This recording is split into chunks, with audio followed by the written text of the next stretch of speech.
Então, gente, começando mais um Bola na Rede, estamos invadindo a sua madrugada dessa segunda-feira. Hoje o programa tá muito bom. Tô aqui ao lado do Juarez Soares e olha a cara dele. Tudo porque daqui a pouquinho ele vai falar sobre o futuro do Carille, hein? O Carille fica no Corinthians ou vai embora do Corinthians? Antes disso, eu quero chamar tudo o que aconteceu no grande clássico entre São Paulo e Santos. O São Paulo acabou com o jejum de 4 jogos empatando e conseguiu vencer o Peixe. Vamos ver o que aconteceu. São Paulo e Santos se enfrentaram nesta tarde gelada em domingo em busca de uma arrancada no Brasileirão. E Diego Souza, ainda frio, perdeu uma grande oportunidade no primeiro minuto de jogo. Já Nenê, com essa bomba, acertou o travessão do Vanderlei. Agora quem não acertou nada, companheiro, foi o Militão, que subiu sozinho no escanteio. Reinaldo foi diferente. A bola passou raspando. Agora, olha só o que fez o Diego Souza. Mais aquecido, encobriu os dois santistas na área e só faltou acertar a pontaria, né? Já na segunda etapa, Anderson Martins foi alto para fazer essa falta em Gabigol. O atacante ficou bravo e queria cartão vermelho para o zagueiro. Entrada feia, né? O amarelo ficou barato. Ficou não, Fefon? Renato levou perigo para o tricolor de cabeça. Marcos Guilherme tentou a resposta. Mas quem resolveu mesmo foi o Diego Souza. Após o cruzamento certeiro do Everton, o atacante subiu lá no segundo andar para fazer São Paulo 1-0. Foi uma jogada bem rápida, eu tive que antecipar o zagueiro e me joguei na bola. Tive a felicidade de cabecear forte. Subiu também o Sidão nesse chute do Jean Mota. O Santos quase empatou após essa dividida entre Yuri e Sidão, mas o atacante ficou sem ângulo para finalizar. Aqui, a bola passou por todo mundo e Dodô mandou para fora. No finalzinho do jogo ainda deu tempo do Anderson Martins, agora sim, ser expulso por essa falta em Rodrigo. E quase o segundo do São Paulo, na batida de falta do Nenê. Aí não precisa de mais nada, né, juizão? São Paulo merecido 1 e Santos 0. O São Paulo sai do clássico com 2 triunfos. Provou que o Diego Souza não é qualquer centroavante. E apesar de não estar no topo da tabela, é o único time invicto do Brasileirão. Pero que eu trocaria isso por ter mais pontos. Hoje conseguimos os 3 pontos, que é o objetivo, estamos mais perto das primeiras posições. A invencibilidade não é uma coisa, para mim, muito importante. O São Paulo venceu até que enfim, né? Depois de 4 empates. Agora, vamos soltar em tela cheia, Dani Pires, por favor, o gol do Diego Souza. O Diego Souza que marcou o 3º gol em 3 jogos disputados, quer dizer, tá se reencontrando o Diego Souza? Voltou a ser aquele jogador que antes agradou demais na época do esporte, Juarez? Ele voltou a ser o jogador que ele sempre foi, não é? Então não é um jogador que perto dos 30 anos ia desaprender de jogar futebol. É uma questão só de ajuste do time inteiro do São Paulo. Quando o time do São Paulo começou a colocar acertadamente as suas peças, apareceu o futebol dele. Porque ele sabe jogar, eu sempre falei isso aqui, queria ser titular absoluto do São Paulo, bastou conversar com o treinador, falou, olha meu treinador, não leva mal não, o senhor está chegando agora, eu vou explicar para o senhor, eu jogo assim, assim, assim, o senhor quer que eu faça isso? Ele foi lá e fez, acabou, sabe? É a maneira de conversar, de perguntar para o jogador. O Dorival então não soube falar com ele? O Dorival não soube aproveitar ele? Não soube conversar com ele, eu acho que houve também uma má administração aí no caso ali do Ricardo Rocha e do Raí, entendeu? Que eles que contrataram o jogador tinham que conversar. Aí chegou um treinador novo, se ajustou. E aí o que o Diego falou? Deixa pra mim. O gol que ele fez hoje, por exemplo, foi um gol de quem tá em forma, porque ele subiu lá em cima, pegou, não foi um cruzamento na cabeça dele, ele buscou a bola, deslocou o goleiro e atuou muito bem. Ele fez uma grande jogada também, que quase finalizou com sucesso. E agora, Dani Pires... Essa jogada aí, ó. Essa jogada aí. Realmente foi uma baita jogada, você tem toda a razão, Juarez. Agora vamos soltar em tela cheia o lance do cartão amarelo, né, do Anderson Martins. Ele acabou recebendo o cartão amarelo no jogo, para depois acabar sendo expulso, neste lance aí. Neste lance, Juarez, ele já não deveria receber o vermelho por ter levantado o pé na cara do adversário? E, na sua opinião, cartão amarelo justo? O cartão amarelo foi justo, porque sempre fica aquela dúvida. O jogador abaixou a cabeça para tentar buscar a bola e o adversário levantou o pé para tentar defender, então fica a critério do juiz. Agora, a segunda entrada dele foi realmente violenta no tornozelo. Esta primeira você não expulsaria, só daria um cartão amarelo. Acabou, fica esperto, senão você vai cair fora. E ele não ficou esperto, quer ver? Solta aí então o outro lance, por favor, Dani Pires, em tela cheia, pro pessoal poder ver mesmo. Pessoal de casa, olha lá. Aí, esse foi o lance aí que ele deu por trás no cara aí. Por trás, deu uma entrada e pegou o tornozelo. Depois fez de migué, né? Sabia que tinha feito besteira, saiu andando de leve como se não fosse nada com ele. O juiz falou, gente boa, eu não tinha te avisado, vem aqui, você tá expulso, vai embora. Aí ele voltou para reclamar, né? Mereceu ser expulso, olha lá de novo, olha lá, ó, mereceu ser expulso. Violentamente. Eu acho o seguinte, eu acho que o jogador de futebol profissional, ele pode ter a atitude que ele quiser no campo. Dá pontapé, entra, mas depois não reclama, pô. Não foi macho para dar o pontapé? Então seja macho para sair de cabeça erguida. Você tá expulso, pô. Complicado mesmo. Tá reclamando o quê? Tem razão. Entendeu? Olha, o Corinthians foi até Recife e jogou contra o Sport, mas não conseguiu vencer não, dá uma olhada. O Leão em busca de reabilitação. O Timão cheio de moral após a goleada pela Libertadores, mas com um time misto em campo. O primeiro tempo começou devagar para o Corinthians, que só finalizou uma vez. Mantuan tabelou com o Pedrinho, foi para a jogada individual e passou por 3. Chutou à direita do goleiro Magrão. Já os donos da casa tiveram 2 chances de gol. Neto Moura tocou para Rogério, que ficou de cara com o goleiro Walter. Só que o atacante perdeu a chance. Neto Moura também soltou uma bomba de fora da área. Mas quem abriu o placar na arena foi Roger, aos 16 minutos do segundo tempo, após o escanteio de cabeça no canto direito de Magrão. O Sport reagiu no contra-ataque com o Rogério, que tocou para Carlos Henrique balançar a rede, sem chance para o goleiro corintiano.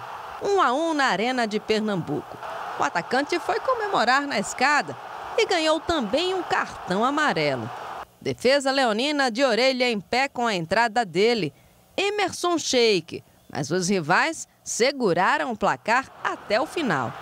Um empate que deixou as duas equipes satisfeitas neste início de campeonato. O Sport, 10º colocado, segue para mais uma partida difícil diante do Palmeiras no próximo sábado. Já o Timão, 3º colocado, enfrenta o Internacional no próximo domingo. Fábio Carrilho avaliou como positivo o desempenho da equipe. Avaliação maravilhosa, muito positiva mesmo pela questão de ritmo de jogo. Paulo Roberto machucou em outubro do ano passado, já teve um final de ano ruim, depois voltou em janeiro, voltou a machucar. Então a gente vê que falta ritmo de jogo e são os jogos que vão melhorar, ainda mais em cima de uma semana assim que ela foi pesada na questão de logística, de viagem, de treinamento. São uma equipe que treinou muito pouco, principalmente esses jogadores que viajaram e não jogaram. Então a avaliação ela é muito positiva, sim. Obrigado a Caroline Fernandes que fez a reportagem. E olha, daqui a pouquinho, uma reportagem sobre o futuro do Carille. Daqui a pouquinho. Antes, Juarez Soares, o Roger acabou marcando o gol. Muito criticado quando chegou, né? Muita gente achando que ele não era o cara ideal. Vai dar certo? Ele vai calar a boca de muita gente? Não, eu tô fora dessa, né? Quando ele chegou, eu falei, ele chega para resolver. Ele vai ser titular e vai resolver o problema do Corinthians. Ele tá entrando em forma, entrou. Você viu onde ele foi buscar essa bola de cabeça? Você viu? Foi buscar um gol difícil de fazer, do centroavante característico, que é goleador. Então a parte dele ele fez. O Corinthians poupou muitos jogadores, não jogou com o time completo. O Balbuena não jogou, um monte de gente não jogou, Sid Clay, teve um monte de gente. Poupou o time. Rodriguinho, Jadson. Mas é um time campeão do mundo, campeão brasileiro, campeão paulista, bicampeão paulista. Então é um time, né, que tem já um certo entrosamento, tá certo? E dentro do contexto que se pode analisar do Campeonato Brasileiro, O Corinthians está fazendo o papel dele, né? Tá ali no grupo entre os 4 primeiros aí, tá né? com Flamengo, Palmeiras e Corinthians com 11 pontos. Isso. E o Atlético de Minas Gerais com 13, né? Tá tudo dentro dos conformes. Essa primeira fase, que são 12 jogos, o time tem que somar pontos suficientes para quando vai ser jogada a Copa do Mundo, quando voltar é outro campeonato brasileiro. Quem se der mal nessa primeira fase, que não tiver gordura para queimar depois, vai ter problema. Não é o caso dos times que estão lá em cima, né? Aí você, corintiano, deve estar se perguntando, o Carille, ele vai permanecer no Corinthians ou ele vai embora, vai para a Arábia Saudita? Dá uma olhada no que vai acontecer. Lembra da notícia que o jornal da Arábia Saudita tinha dito que o técnico Carille estava no alvo do Al Hilal da Arábia Saudita? Pois é, o treinador iria se reunir nessa segunda com o empresário para se inteirar mais de uma possível oferta. Essa questão aí do Al Hilal, né? Grande parte da imprensa, vou repetir, grande parte da imprensa mente demais. Então, vou deixar bem claro, o que eu escutei do meu empresário até ontem, hoje eu não falei, que existe a possibilidade da chegada de uma proposta do Al Hilal. Existe, tá? Então, como se ouviu demais, que era meu último jogo na Venezuela, que eu já contratei o Rodriguinho e que não sei o quê, um monte de mentira. A sondagem é a seguinte, o treinador receberia um salário de R$1 milhão e o contrato oferecido seria de 2 anos, com prorrogação para mais um. É tanto dinheiro que o treinador até brincou com a situação, dizendo que não iria por $1 caminhão. Um não, mas pode vir 2, né? Aí não é mais um, né? Pode vir 2 caminhão, aí na conversa é diferente. Vamos esperar, tô muito tranquilo aqui, tá? Com 1 eu não vou, com 2 eu posso pensar. O problema é que o português Jorge Jesus era a primeira opção do clube e ele estava descontente no esporte. Primeiro por causa da invasão no CT, em que os torcedores quebraram tudo. Depois, ele foi proibido pelo presidente de dirigir o time na final da Taça de Portugal. Graças a um efeito suspensivo, foi para o campo e viu o time perder de 2-1 para o Aves, que levantou o troféu. No final, ele ainda falou da semana conturbada que passou. Foi uma semana muito complicada. Foi uma semana que começou com parecia um filme de terror. Por essas e outras, o jornal Al Watan noticiou que Jesus não aguenta mais os problemas e aceitou a proposta do time árabe e aguarda apenas um depósito de 48 horas para fechar de vez a transação. Coincidência ou não, assim que os jogadores chegaram no hotel após a derrota, Jorge Jesus fez questão de cumprimentar um por um, como se estivesse se despedindo. Isso quer dizer que o Carille deve permanecer no Corinthians e cumprir com uma palavra que ele deu há algum tempo. Eu só saio do Corinthians no mesmo dia que me mandar embora. Pode vir um caminhão de dinheiro, eu não saio. É um sonho estar trabalhando numa equipe desse tamanho no Brasil, né? E vou desfrutar desse sonho até o fim. Se ele não sair, tem um que pode deixar o clube. É que o presidente do Al Hilal também disse que se interessa pelo meia Rodriguinho. Uma proposta pode chegar ao jogador nos próximos dias. Tá aí, Carille deve permanecer na equipe do Corinthians e eu tô fora dessa, hein? Eu, no Rede TV News, sempre disse na reportagem que a gente fez que a proposta não era oficial, que não tinha nenhuma proposta oficial e que ele iria haver uma possível sondagem. A gente sempre disse isso, falei isso nas redes sociais também. O Carille chamou boa parte da imprensa de mentirosa. A imprensa mentiu, na sua opinião? Muita gente deu informação errada, Juarez? Eu acho que... faltou aí experiência ao Carille, porque ele é um técnico de um grande time relativamente novo, não é? Mas está na hora já de aprender a dar as entrevistas coletivas. Ele não pode falar a imprensa está mentindo, né? Boa parte, ele disse, né? Que houve a sondagem do empresário. Ele falou, eu falei com o meu empresário ontem, não falei hoje ainda, então ele conversou, o empresário tratou o assunto com ele. Qual é o problema? É isso que eu não entendo. Qual é o problema do treinador que, no caso dele, recebeu? Chegar e falar assim, olha, houve uma sondagem, uma consulta do meu empresário, se eu estaria disposto a ir para a Arábia Saudita. Não tem nada de concreto, eu não respondi nada ainda, eu estou muito bem no Corinthians, etc. e tal. Qual é o problema? Precisa falar que a imprensa está mentindo, que isso, que aquilo. A imprensa não mentiu, o convite houve. Houve para ele e houve para o treinador de Portugal. Como o treinador de Portugal se deu mal lá, não ganhou o campeonato e tal, não pôde dirigir o time, o que acontece? Ele vai embora, porque foi mandado embora também de Portugal, porque se estivesse bem não saía.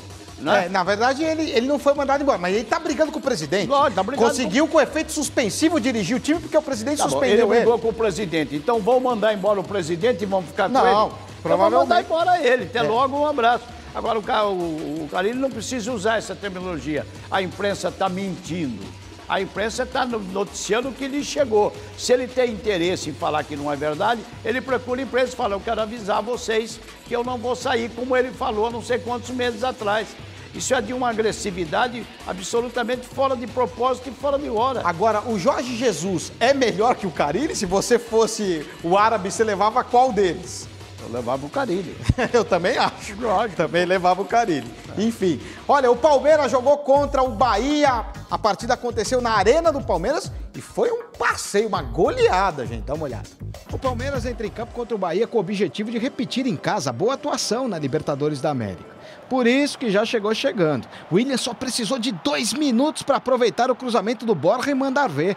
Ele, que é considerado reserva, já é o vice-artilheiro do Palmeiras. Eu me sinto titular, me sinto importante. Os baianos tentaram dar o troco com o Vinícius, mas ficou só na tentativa mesmo. Aí foi a vez do Lucas Fonseca arriscar, mas ele deu um azar danado. Já o Zé Rafael parou no goleiro Jailson. O Júnior Brumado jura que foi parado com falta dentro da área. Queria o pênalti, mas o juizão não foi na dele. Enquanto ele reclama, o William acerta este chute, mas o goleirão Douglas está super atento. Se os atacantes estão com dificuldades de marcar, o segundo, os zagueiros foram lá na frente para tentar. Na primeira, o Antônio Carlos errou o alvo. Já na segunda, 2-0 Palmeiras. O zagueirão espera que marcar comece a virar moda, hein? Sair os gols aí que anulado, os outros bateram na trave e, graças a Deus, fiz isso aí, espero que faça mais. O Bahia poderia ter diminuído, só que faltou guidão, cilindro nessa bicicleta aí do Zé Rafael. Para o Borja não faltou nada depois de um passe desses do Lucas Lima. 3-0. Parece que o meia alviverde deu uma acordada depois de um puxão de orelha, né? Ninguém vai cobrar de um jogador que não tem qualidade. Então, todo mundo sabe da qualidade do Lucas. Eu acho que é importante a cobrança em cima dele, assim como é importante a cobrança... Foi importante no seu momento a cobrança em cima de mim, porque a gente dá uma acordada. Na comemoração, o colombiano extrapolou, tirou a camisa e mandou para a torcida. Só que reparem que o William pediu ela de volta, porque a reserva estava lá no vestiário. E o cara devolveu, meu. O atacante do Palmeiras levou o 3º amarelo, mas como ele já ia se apresentar na seleção, alguns acreditam que ele fez de propósito para ficar zerado. No finalzinho, o Borja teve a chance de fazer outro e... pior que desperdiçar essa foi ter chutado a bola em cima do William no começo do segundo tempo. Que coisa, hein? Dessa vez ele não acertou o companheiro, mas também não acertou o gol. Os baianos acertaram, mas o Jailson pegou. Inclusive, o goleiro palmeirense também evitou este gol de falta do Zé Rafael. Agora, este do William ninguém evitou. Sabe aquele ditado, deixa que a natureza marca? O Bahia fez isso. Nem o goleiro ficou na frente. E olha o que o cara fez. Inacreditável. Merece replay, claro. Dá pra explicar isso? A gente lamenta pelo gol, né? A gente sabe que faz parte, né? Porém, me cobro muito com isso. Eu sei que são gols que a gente não pode errar. Até o árbitro ficou zureta com este gol perdido. Tanto que no lance seguinte ele deu um impedimento inexistente do Keno. Elber estava em posição legal e obrigou Jailson a trabalhar. Na volta, o Zé Rafael tentou e o arqueiro do Palmeiras pegou de novo. Se não deu com os pés, o Regis tentou com a cabeça e não deu de novo. O time da casa respondeu com essa bicicleta do Guerra e com este arremate do William, em que o goleiro Anderson pegou. O do Lucas Lima nem precisa se esforçar para pegar, né? No finalzinho do jogo, o Regis caiu na área e pediu pênalti, mas o dono do apito mandou seguir. Aí o tempo acabou, né? Palmeiras 3, Bahia 0. Aí, goleada do Palmeiras, e como o Juarez gosta de falar, tudo você quer pôr em tela cheia. Vamos pôr em tela cheia o pênalti que o Regis pediu? Tudo bem que foi 3-0 pro Palmeiras, mas o Regis pediu o pênalti. Vamos soltar aí. Juarez Soares, ele não é meio cara de pau ele pedir esse pênalti, não? Você achou que foi alguma coisa? Olha lá, olha lá. Não, mas isso aí eu tô descobrindo o que é. Olha lá, olha lá. Eu acho que chegou lá na Bahia, ele falou assim, o pessoal da Rede TV tem um programa lá, Bola na Rede, e o cara aparecendo na tela cheia lá. O cara aparecendo na tela cheia de qualquer jeito. Então daí reclama e fala, o Fefão vai me colocar na tela cheia. Aí, ó, então, tá certo, ele tá em tela cheia lá, mas não foi nada, né, Juarez? Não foi nada. Não foi absolutamente nada. Agora, que foi um jogo, esse jogo foi interessante pelo seguinte, na narração aí dos lances, quantas vezes apareceu o Joilson defendendo bola chutada pelo Bahia? O Jailson pegou muito. Pegou muito. E quantas vezes o Douglas, goleiro do Bahia, apareceu também defendendo. Verdade. Então foi 3-0 para o Palmeiras, merecidamente. É um resultado clássico sobre o qual não cabe nenhuma discussão. Mas o Bahia poderia ter feito gol também. Verdade. Se fosse 3-2, 3-3, não seria novidade pelo volume de jogo. E vou usar uma palavra que nunca ninguém usou, que agora é moderninho, eu quero ser um comentarista moderninho. A intensidade. Intensidade. A intensidade. Foi bem, intensidade. Por falar em intensidade, Juarez, o Borja, pode soltar em tela cheia os lances do Borja, artilheiro do Palmeiras no Campeonato Brasileiro, 7 gols marcados, artilheiro na Libertadores, deu assistência pro gol aí, ó, do William, assistência que ele acabou dando antes de marcar o gol. O Borja, ele é um jogador que faz a diferença no Palmeiras e todo mundo criticou. Foram injustas as críticas em cima do Borja, Juarez? Não, eu não diria que ele faz a diferença no Palmeiras. Eu acho que agora ele está se sentindo melhor, se adaptou melhor, o time do Palmeiras está mais entrosado e, principalmente, ele ganhou oportunidade seguida. Falou, você vai jogar 1, 2, 3, 4, para você se reencontrar com o seu futebol. Se ele foi artilheiro, ele continua sendo artilheiro. Quer dizer, ele se reencontrou com o futebol dele. O ano passado você não falava que ele não jogava nada, agora faz a diferença? Não, eu estou perguntando se você acha que... Não, não é isso. Não é isso? Ano passado ele realmente deixou um pouco a desejar. Agora vamos soltar em tela cheia a camisa do Borja, né? Porque na hora que ele fez o gol, ele acabou atacando a camisa para a torcida. E eu queria que vocês de casa vissem com a gente também. Olha lá, ele foi lá, arremessou a camisa para a torcida, aí o William falou o seguinte, gente, não tem outra camisa, joga de volta. Se o torcedor não jogasse, o jogo ficava parado um tempão até pegar no vestiário, Juarez. O Borja também tá provando que é meio zabaná, né? Se ele não é 13, ele é 12, 12,5 por aí. Como é que o cara joga a camisa pra torcida? Será que ele não pensa, fala, eu vou jogar a camisa, depois como é que eu vou continuar jogando? Você acha que ele forçou? Será que o cara não se toca? Você acha que ele forçou o cartão? Ou ele quer aparecer na tela cheia também? Você acha que ele forçou o cartão amarelo como ele tomou aí, pra zerar mesmo o número de cartões, já que ele vai se apresentar à seleção e no próximo jogo ele não vai estar presente? Não, o terceiro cartão dele, amarelo? Não, eu acho que não. Não? Não, eu acho que não. Foi estabanado mesmo. Ele estabanado, ele está empolgado, porque ele está vivendo uma grande fase, sofreu o que ele já sofreu o ano passado, né? Ele aprendeu que a dor ensina a gemer, né, companheiro? Agora, já que você gosta de tela cheia, chama aí, Juarez, eu quero que você chame. Chame o lance do William, que o William perdeu em tela cheia, vai lá. Atenção, rapaziada, o William perdeu um gol que eu sou obrigado a chamar uma tela cheia pra gente ver. Ô, William, olha você na tela cheia aí, meu filho. Aí, ó, olha lá. Como se perde o gol dele? Juarez, você não perdeu esse gol, eu não perdi esse gol, olha aí, ó. Tem explicação um negócio desse? Só tem uma explicação que eu quero dar pro William. William, não tem uma tela mais cheia do que essa para abrir o gol para você. Você perdeu. Faz parte para quem tá lá, meu filho. Pô, é brincadeira. Mas não dá pra lá. Não dá para perder o gol desse. O cara ganha uma fortuna para perder. Até gosto do William, acho ele grande jogador, mas essa ele foi muito mal. Olha, o Roger, depois do jogo, falou sobre a pressão que sofreu dos torcedores que queriam a saída dele do Palmeiras. Vamos ver. Não quero que soe arrogância, mas eu não vejo. Então, eu não sei que críticas eu estou sofrendo. Para mim, o mais importante é a avaliação interna e a tranquilidade que eu sempre tive para trabalhar. Infelizmente, no futebol brasileiro, né, ou de uma forma geral, né, o que falam e pensam a respeito do nosso trabalho eu não controlo. Agora, o que eu penso a respeito do meu trabalho eu posso controlar. Eu acho ele um grande treinador, acho que foram injustas as críticas em cima dele. Agora, ele dizer que não vê nada do que está acontecendo, também é balela, né, Juarez? Ô, Roger, gente boa, você esquece tudo o que aconteceu. O problema foi que o Palmeiras perdeu um título de campeão pro Corinthians dentro do próprio campo. Dentro do campo isso do Palmeiras. Isso ninguém está esquecendo, é por isso que estão em cima dele. É por isso, é por causa do Corinthians. Ô, Roger, não se iluda. Se fosse ao contrário, se fosse o Corinthians que tivesse perdido um título pro Palmeiras, o Carille também já estava ameaçado de dançar, porque a rivalidade é muito grande. É uma rivalidade que tem mais de 100 anos, Roger. É complicado mesmo, não tem jeito. E agora eu sou contra isso. É a vida que segue. É a vida que segue, mas ele é muito bom e a diretoria do Palmeiras tem que parar de ficar dando ouvido também para torcedor, né? Olha, o Flamengo jogou contra o Vasco e deu uma confusão danada no jogo. A Thalita vai mostrar pra gente o que aconteceu.